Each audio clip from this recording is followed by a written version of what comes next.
மத்திய பிரதேச மாநிலத்தின் காண்ட்வா பகுதியில ஒரு கொடூரமான சம்பவம் அப்பகுதி மக்களிடையே பெரும் அதிர்ச்சியை ஏற்படுத்தியிருக்கு. முக்கிய கல்லறையில் உள்ள புதைந்துள்ள பெண்களின் உடல்கள் வெளியில் எடுக்கப்பட்டு அவற்றில பாத்தீங்கன்னா அருவருப்பான செயல்கள் நடந்திருக்கு. செப்டம்பர் 21ஆம் தேதி இந்த சம்பவம் நடந்திருக்கு.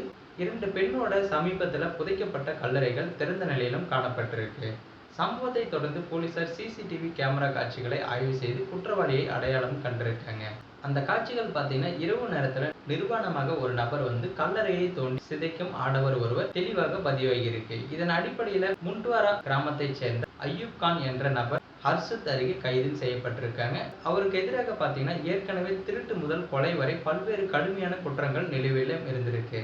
காவல்துறையோட தரப்புல இருந்து என்ன சொல்லியிருக்காங்கன்னு பாத்தீங்கன்னா, மே 19ஆம் தேதி மற்றும் சிகாரா பகுதியில மே 15ஆம் தேதி வெளிவந்த உடனே அவர் தொடர்ந்து இத்தகைய செயல்களில் ஈடுபட்டிருக்காரு. சிறையில் இருந்தபோது ஒரு தாந்திரிகர் கூறிய பீசன சடங்கு காரணமாகவே இவர் அந்த செயலை செய்ததாக அய்யூப் கான் வாக்குமூலத்துல அளிச்சிருக்காரு. இதற்கு பின்னணி வகுத்து போகும் சமூக அவலங்கள் பெரிதும் கேள்விக்குறியாகிறது. இது பெண்களின் மரியாதையை மட்டுமல்லாமல் மனித நம்பிக்கையை புண்படுத்தும் சம்பவமாகவும் கருதப்படுகிறது. மாநகர காவல் கண்காணிப்பாளர் மனோஜ்குமார் ராய் கூறியதாவது பாத்தீங்கன்னா, குற்றவாளியின் மீது தேசிய பாதுகாப்பு சட்டத்தின் கீழும் வழக்கு பதிவு செய்யப்பட்டிருக்கணும் அவர் கூறியிருக்காரு. இந்த சம்பவம் பாத்தீங்கன்னா அந்த பகுதி மக்களிடையே மிகவும் பரபரப்பை ஏற்படுத்தியிருக்கு.